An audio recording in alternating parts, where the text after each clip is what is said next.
Donc poursuite de la vidéo sur cette situation concernant les suites, et cette fois-ci on va être sur une suite qu'on appelle suite géométrique. On a une augmentation de 2% chaque année. Alors pareil, on a notre valeur de départ, c'est 20 000 euros, qui va correspondre à U1.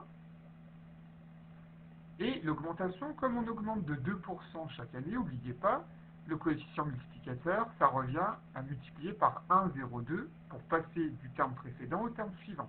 Donc je l'ai mis là, donc on va toujours multiplier par le même nombre. Et comme on est sur une suite géométrique, dans ce cas-là, quand on va tout le temps multiplier par 1,02 pour passer du terme précédent au terme suivant, là on l'appelle pas petit r cette fois-ci, mais on l'appelle petit q. Donc on a bien ici une suite géométrique de premier terme U1 qui est égal à 20 000 et de raison qu'on appelle Q cette fois-ci, avec Q qui est égal à 1,02. Donc on passe de U1 à U2 en multipliant par 1,02. Donc on a U1 fois 1,02 qui va nous donner U2. U2 fois 1,02 va nous donner U3. U3 fois 1,02 va nous donner U4, etc., etc. Donc voilà la petite situation. Alors sur le tableur, c'est très très rapide hein, quand vous faites les calculs sur le tableur. Vous mettez ici les années, vous mettez 2 années, clac, vous sélectionnez, vous étirez et vous avez jusqu'à 2030. Et ici c'est la même chose en mettant votre formule et après, clac, on étire. Donc ça va très très vite sur le tableur. Et l'avantage c'est que si on n'a pas à disposition de tableur, comme par exemple pour les euros de rattrapage, vous avez la calculatrice à disposition. Donc là on va utiliser une petite formule, on repère bien qu'on est sur une situation présentant une suite géométrique, on repère bien le premier terme, U1 là c'est 20 000, la raison petit q qui est égal à 1,02, et on va appliquer cette formule. Donc pour le terme de rang n, donc là le terme de rang 11 en l'occurrence, on va calculer U11, donc n est égal à 11. En fait là on suit simplement la formule, sachant qu'à l'euro de rattrapage les formules vous sont données, mais il faut savoir l'appliquer. Donc U11 qui est égal à U1 multiplié par Q, donc 1,02, puissance 10, donc la puissance 10 hein, en l'occurrence, parce qu'on va faire 11 moins 1. Donc le calcul est dessous, donc on a bien U11 qui est égal à U1 fois Q, puissance 11 moins 1. Je vous rappelle que la puissance sur la calculatrice, c'est avec le fameux accent circonflexe, le petit chapeau. Hein.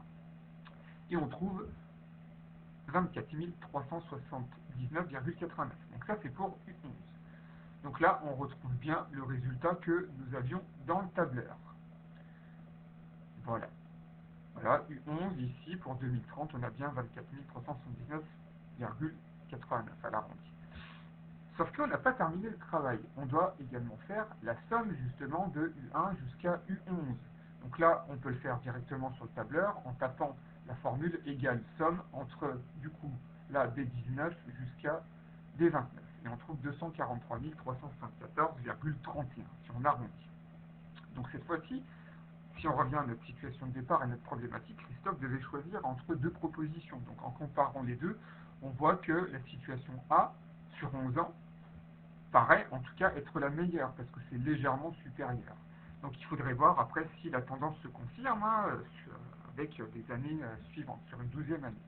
Donc comme on a une suite géométrique, on va pouvoir appliquer, pareil, une formule pour calculer la somme, justement. Si on n'a pas accès au tableur, ça évite de calculer tout à la main.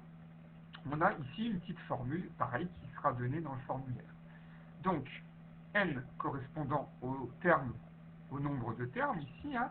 Donc on prend le premier terme, je vous rappelle que c'était U1 qui est égal à 20 000, multiplié par, et c'est là qu'il faut faire très attention avec la calculatrice, c'est parenthèse multiplié par 1 moins, donc Q c'est notre raison, on sait que c'est 1,02 ici dans le cas de cette suite, le nombre de termes c'est 11, et vous voyez bien, c'est bien la puissance, hein, donc attention, divisé par, on a une fraction, on divise par, entre parenthèses, 1 moins Q, donc 1 moins 0,2.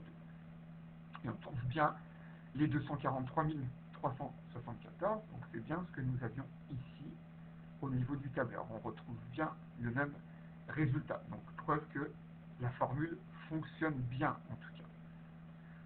Donc attention, hein. Voilà cette formule, attention, ce que je vous conseille de faire, c'est peut-être déjà de calculer le numérateur de cette partie-là. Ensuite, vous divisez par 1 moins Q. Et seulement après, vous multiplierez votre résultat par 20 000. Ça évite les erreurs de calcul, justement. Donc si on fait un petit bilan pour les suites géométriques, et attention, on est bien sur les suites géométriques, ça veut dire qu'on multiplie toujours par la même valeur qu'on appelle Q, dans ce cas-là. Dans cette situation, la valeur c'était 1,02, mais ça peut être 4, ça peut être 6. Chaque exercice est différent. Hein. Donc on a bien ces deux formules. Ici, UN qui est égal à U1 fois Q puissance N-1. Donc N indiquant mon terme de rang N. Donc par exemple, si je veux calculer U12, j'aurais calculé U12, donc N sera égal à 12 dans ce cas-là, et j'aurais fait est égal à U1 fois Q 12 moins 1, puissance 12 moins 1. Et pour calculer la somme de tous mes termes, je prends le premier terme multiplié par, donc là, mettez des parenthèses, hein, si ça peut vous aider, 1 moins Q puissance par le nombre de termes, divisé par 1 moins Q.